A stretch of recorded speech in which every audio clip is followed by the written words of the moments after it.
The wind carried the smell of oil and earth. Beyond a tangle of barbed wire, a group of German prisoners stood in silence, their grey uniforms dusty, their faces blank. They had been tankers, proud panzer crews who once drove across Europe with unstoppable confidence. Now, they were captives, watching the victors roll past. From the distance came a low, rhythmic thunder, engines, dozens of them. The sound grew louder, heavier, until the ground itself began to tremble. Over the crest of the hill, the first olive-green shapes appeared, American Sherman tanks, one after another, stretching farther than the eye could see. The prisoners exchanged glances. Some smirked old habits, dying hard. They'd laughed at these machines before, called them Ronsons. After the lighter that always caught fire, one shot and it burns, they used to say. But as the endless line of tanks clattered by, each perfectly maintained, each manned, each supplied, their laughter faded. Because this wasn't one tank, this was an army. One officer muttered under his breath, "Das ist unmöglich. So viele. Impossible. So many. For years." They had believed they were the masters of armoured warfare, that no machine could rival their Tigers or Panthers. But here, in the mud of Normandy, they were seeing something new. A kind of power Germany could never match. The kind that didn't rely on one perfect tank, but on thousands of good ones. And for the first time, these captured panzer crews began to realize the war was already lost. In the early years of the war, the German Panzerwaffe seemed unstoppable. 1939 Poland, 1940 France, everywhere the panzers went, nations crumbled in weeks. To the men who drove them, the tank wasn't just a machine, it was a symbol of destiny. Germany's new weapon, sleek and fast, commanded both fear and awe. The world watched in disbelief as the German war machine tore through Europe with precision and speed. They called it Blitzkrieg, lightning war, and it worked. Columns of Panzer IIIs and IVs sliced through enemy lines, while Stuka bombers screamed overhead. Coordination between tanks, infantry, and air power gave Germany an illusion of invincibility. Inside those steel beasts, the crews developed a fierce pride, a belief that they were the best-trained, best-equipped tankers on Earth. And for a time, it was true. Their tactics were unmatched, their discipline legendary. When German tankers spoke of their enemies, there was often a smirk. The French Char B1 was slow, the British Matilda clumsy, and the early American tanks little more than toys. But that pride grew into arrogance. As the war dragged on, German crews began to believe in their own myth that superior engineering would always triumph over numbers. They mocked the Allies' reliance on mass production. They bragged that 10 Shermans couldn't kill a single Tiger, and on paper, the logic seemed sound. The Tiger's thick armour was nearly impenetrable. Its 88mm gun could destroy. A Sherman at over 2,000 yards. The Panther, sleek and deadly, was faster and more accurate than anything the Allies had. To the German crews, the Sherman was a joke, a rolling coffin built by amateurs. But what they didn't understand yet was that war isn't fought on paper. Because while German factories struggled to build a few hundred tanks each month, American factories were building thousands. While German mechanics struggled for spare parts, the Americans had replacement engines, gearboxes, and even entire hulls stacked and waiting. And most of all, while German tankers fought alone, American crews fought as part of a living machine that stretched from the beaches to the factories back home. The myth of German superiority would soon collide with something far greater, not a better tank, but a better system. When the M4 Sherman first rolled off the assembly lines in 1942, even some American officers doubted it. It wasn't the biggest, the fastest, or the most heavily armoured. In fact, on the battlefield, it seemed painfully average. It had a 50mm thick hull, barely enough to stop a high-velocity shell. Its 75mm gun struggled to penetrate German armour at long range, and its high profile made it an easy target. To German tankers, it was a laughable design. They saw the Sherman as a crude piece of mass-produced steel, something an engineer with no battlefield sense would have drawn on a napkin, but they missed the genius hidden inside its simplicity. The M4 wasn't built to win duels, it was built to win wars.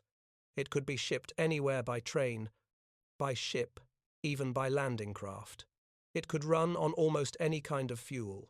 Its parts were interchangeable across thousands of tanks, meaning if one broke down in France, mechanics could fix it with parts from a wreck in Italy.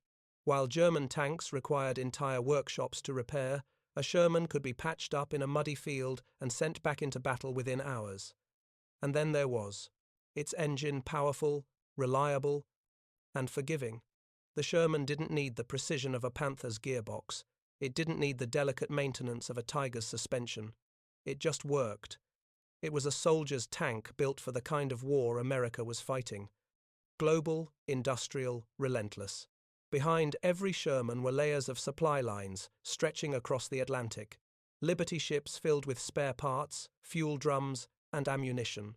In England alone, American engineers built vast depots where broken tanks were stripped, repaired, and sent back to the front. The Sherman wasn't just a tank, it was part of a living ecosystem of logistics. German intelligence analysts couldn't comprehend it.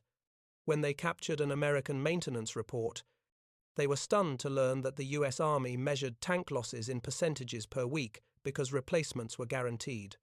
If a German division lost 5 Panthers, that was a crisis. If an American division lost 5 Shermans, it was barely a line in a report. That was the secret. The Sherman didn't need to be perfect, because perfection was slow. What mattered was that there would always be more. And soon, when the two machines met in Normandy, German crews would see exactly what that meant. The morning of June 6, 1944, dawned grey and cold over the beaches of Normandy. German gunners scanned the horizon and froze. The sea was alive. Thousands of ships, landing craft, and amphibious tanks pushed toward shore. Among them, bobbing in the waves like green turtles, were the first Shermans of the invasion, the amphibious DD models with canvas skirts and propellers. Some sank in the rough surf, others made it to land, shedding their canvas shrouds and roaring inland through smoke and chaos. Behind them came hundreds more Shermans in every variant imaginable, pushing through the sand, through the hedgerows, through death itself. For the Germans watching from their bunkers, it was a sight they'd never seen. Before, the Allies weren't coming with a few divisions, they were coming with everything. At first, German armour units laughed. Their panzers, hidden in the Norman countryside, waited like predators. When the first Shermans rolled into range, the Tigers opened fire. The result was devastating. One Tiger, the legendary vehicle of SS tank ace Michael Wittmann, ambushed a British column at Villers-Bocage. Within minutes, his 88mm gun turned a dozen Shermans into burning wrecks. The German propaganda machine celebrated him as a hero. To the panzer crews, it confirmed what they already believed: the Sherman was hopelessly outclassed. But that wasn't the whole story. As the days turned into weeks, the Germans began to realize something strange. No matter how many tanks they destroyed, the Shermans kept coming. For every Tiger victory, 10 more Shermans appeared. For every village retaken, another wave followed the next morning, and these Shermans were learning fast American and British crews stopped trying to fight head-on. Instead, they used speed, coordination, and numbers. One Sherman would draw fire, while another flanked artillery and fighter bombers coordinated by radio would strike before the panzers could relocate. In the dense Norman bocage, the heavy German tanks struggled to maneuver Shermans, lighter and more agile, darted through the hedgerows, striking from unexpected angles. One captured German officer later admitted in disbelief, "We destroyed 30 tanks one day." And they were back the next morning, same unit, same markings. It was as if they grew from the ground overnight. That realization began to spread through the ranks. The Tiger might win a duel, but it could not win a war of exhaustion. And as the front lines pushed inland from the beaches, toward Caen and Saint-Lô, the panzer crews began to see what true industrial warfare looked like. The Allies weren't just fighting with tanks, they were fighting with factories, fuel depots, and railways, and the entire nation's power compressed into steel and fire.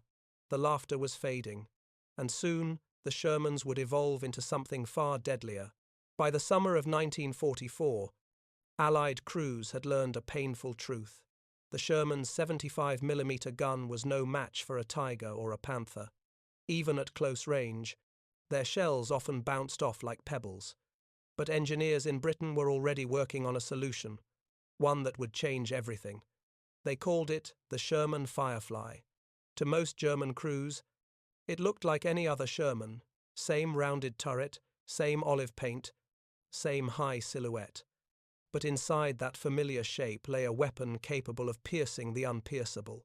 The British had squeezed their deadly 17-pounder anti-tank gun into the Sherman's narrow turret. It took weeks of redesign, but the result was devastating. On paper, the Firefly could kill a Tiger at over 1,500 yards. In practice, it could do it with a single shot. The first time a German Panzer crew encountered one, they didn't even know what hit them. In the rolling fields of Normandy, near a small French hamlet called Saint-Einander-Cramsnil, a Tiger tank, led by Michael Whitman, the same ace who had once annihilated a British column, rolled forward into battle again. Hidden in ambush, a Canadian Firefly waited.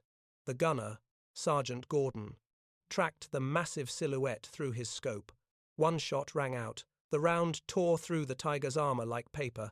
The tank erupted in flames. Whitman, the symbol of German armored invincibility, was gone in seconds. The news spread like wildfire through the ranks. If even he could be destroyed by a Sherman, then no one was safe.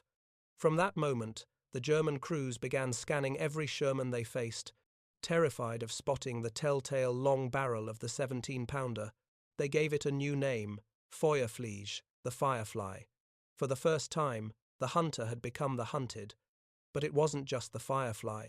Across the Firefly front, the Americans were modifying their own Shermans with high-velocity 76mm guns and improved ammunition. They added wet ammo racks to reduce fires and welded extra armor onto vulnerable points.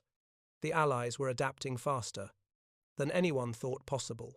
German engineers were still obsessed with building wonder weapons heavier, more complex machines that strained their factories to the breaking point. Meanwhile, the Allies focused on what worked: speed, mobility, and coordination. Every destroyed tank was replaced. Every loss turned into a lesson. By late 1944, the balance of power had shifted. The Sherman was no longer just a symbol of quantity, it had become a symbol of relentless evolution. And for the German prisoners who once laughed at its simplicity, watching columns of Fireflies and 76mm Shermans roll past was a moment of quiet reckoning. The war they thought they understood was changing faster than they could believe. By the autumn of 1944, the Allies' true weapon wasn't the Sherman's gun, it was industry itself. While German factories worked under constant bombardment, struggling to assemble a few hundred tanks each month, the United States was producing 2,000 Shermans every 30 days. Day and night, the factories roared. Detroit, Cleveland, Chicago, cities that once built cars now forged armor, women welded plates, teenagers assembled engines, and entire production lines worked without pause. A single factory, the Detroit Arsenal tank plant, could produce more tanks in 1 week than Germany could in a month. And the miracle wasn't just in quantity, it was in movement. Shermans rolled off assembly lines, were loaded onto Liberty ships, sailed across the Atlantic, unloaded in British ports, shipped by rail to the front, and then driven straight into battle, all in less than 30 days. If a tank broke down in France, mechanics could rebuild it using spare parts that had been shipped before the war even started. If an entire battalion was wiped out, replacements were already on the way. To the Germans, this was madness. No army in history had ever replaced itself so quickly. Captured Wehrmacht reports from late 1944 read like notes of disbelief. Enemy tank losses appear irrelevant to their operations. Replacement and resupply occur on a scale beyond calculation. And it was true. When the Battle of the Bulge erupted in December, the last desperate German counterattack, Allied tank crews fought in freezing snow, outnumbered at first, but never outsupplied. Within days, the industrial machine roared to life again. Convoys of Shermans thundered east, engines steaming in the cold. By the time the German offensive stalled, the Allies had replaced every lost vehicle, and then some. Meanwhile, German mechanics scavenged wrecks for spare parts. Panthers sat idle for lack of fuel.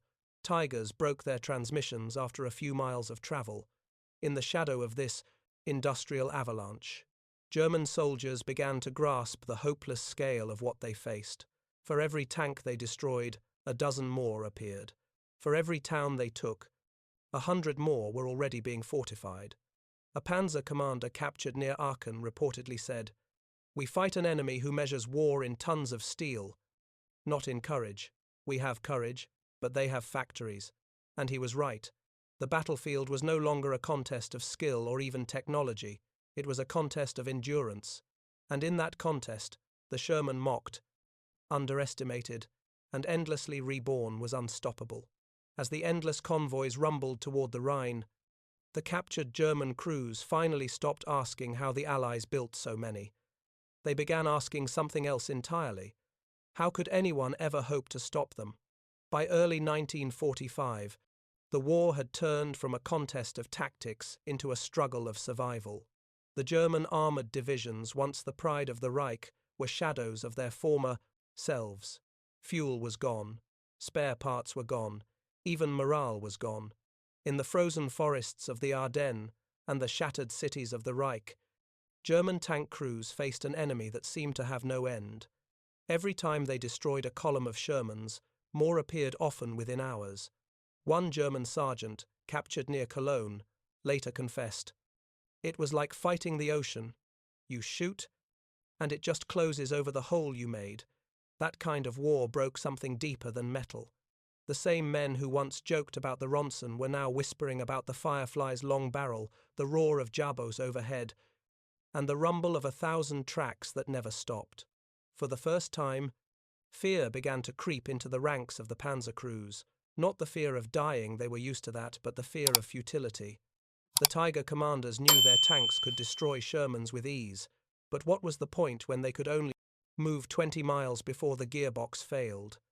What was the point when they had to abandon their machines for lack of fuel? Many began to question the propaganda that had once filled them with pride. Letters from late-war German tankers, intercepted by Allied intelligence, reveal a haunting shift in tone. They have machines that never stop. We have machines that never last. They fight with radios and air power, not shouting and smoke. It is like a different world. Inside POW camps, captured tankers argued among themselves. Some blamed Hitler, others blamed their engineers. A few simply stared at the ground and said nothing. For them, the humiliation wasn't just defeat, it was realization. They had spent years believing they were the masters of mechanized warfare. But what they had seen on the roads of France and Belgium, endless columns of Shermans, trucks, and supply convoys, revealed the truth. America had turned war into mass production. There was no mystery to it, no heroism, no single brilliant commander, just organization, efficiency, and the will to keep going until the enemy had nothing left to give. And that, more than any Tiger or Panther, broke the German spirit. When the captured crews in Normandy and the Ardennes stood behind the wire, watching Sherman tanks roll past by the hundreds, they didn't just see the enemy's strength, they saw their own extinction reflected in steel. The laughter that once echoed in training grounds from France to the Eastern Front was gone. In its place was silence, the sound of men realizing their war had ended long before they surrendered. After their capture, many panzer crews were sent to Allied prison camps across France, Belgium, and eventually the United States. Behind the fences, the same men who had once sneered at American machines now watched those machines dominate every road, every sky, every field. Some refused to look, others couldn't stop staring. At first, the talk in the camps was bitter complaints about unfair odds, about brute force over brilliance, They told themselves they'd been beaten by numbers, not by skill. But over time, the conversations changed. In the quiet of captivity, they began to study what had really happened. They saw that every Sherman was part of something vast, a system of logistics, coordination, and communication that Germany had never understood. American crews carried radios in every tank. Orders flowed in real time. Fuel arrived before it was needed. Food, ammunition, spare parts all delivered with clockwork precision. For German crews, who'd spent months waiting for fuel trucks that never came, it was staggering. One former Panther commander, interviewed after the war, admitted they were not better soldiers, but their army was a machine, and every man, every tank, every bullet was a cog that fit perfectly. Another, who had once served under Guderian, confessed, "We built masterpieces, they built an army." As weeks in captivity turned to months, the tone softened further. Some even began to admire the very tanks they had once ridiculed. A German gunner at a POW camp in Texas once told an American guard, "The Sherman, it is ugly, yes, but it never quits. You fix it, you drive it, you fight again. Maybe that is better than beauty." To the Allies, it was a simple truth. The Sherman wasn't about pride or perfection, it was about persistence. It represented the heart of an industrial democracy that refused to stop, no matter the cost. By 1945, as Germany burned and the Allies crossed the Rhine, that respect, grudging, quiet, and real, had replaced the arrogance that once filled the panzer ranks. The German tankers understood, finally, that the Sherman wasn't a joke. It was the reason they were standing behind barbed wire, watching history move on without them. The sky was overcast that morning in early 1945. Beyond the barbed wire of the POW enclosure, the ground began to tremble again, that same deep, steady rhythm that every tank crewman knew by heart. Engines, hundreds of them. The captured German soldiers looked up, from their tin cups and ration tins. Along the muddy road outside the camp, another column of Shermans rolled past row after row of olive-green steel, treads clanking, engines roaring. Some were battle-scarred, patched with welded plates and dried mud. Others were brand new, still shining from the factory floor. Together, they stretched beyond the horizon. For a long time, no one spoke. One young German, barely 20, whispered, "There must be thousands." An older officer beside him shook his head. "No," he said quietly. "There are always thousands." They stood there, silent, as the tanks passed by, realizing that this was what victory looked like in the modern age. Not the roar of a single tiger, not the brilliance of one commander, but the patient, unstoppable rhythm of a machine that never ran out of fuel, steel, or men. In that moment, behind the wire, the Panzer crews stopped being warriors and became witnesses, witnesses to the death of their own myth, because the truth was simple and merciless. The Sherman hadn't been designed to be beautiful. It hadn't been designed to terrify. It had been designed to end a war. And it did. When the gates of the camps finally opened months later, and those same men walked past rows of Sherman wrecks, rusting in the fields of Europe, they understood what they had once refused to see, that the tank they laughed at had outlasted them all. The laughter that began in pride had ended in silence, and in that silence, history moved forward, carried on the tracks of a machine called the Sherman.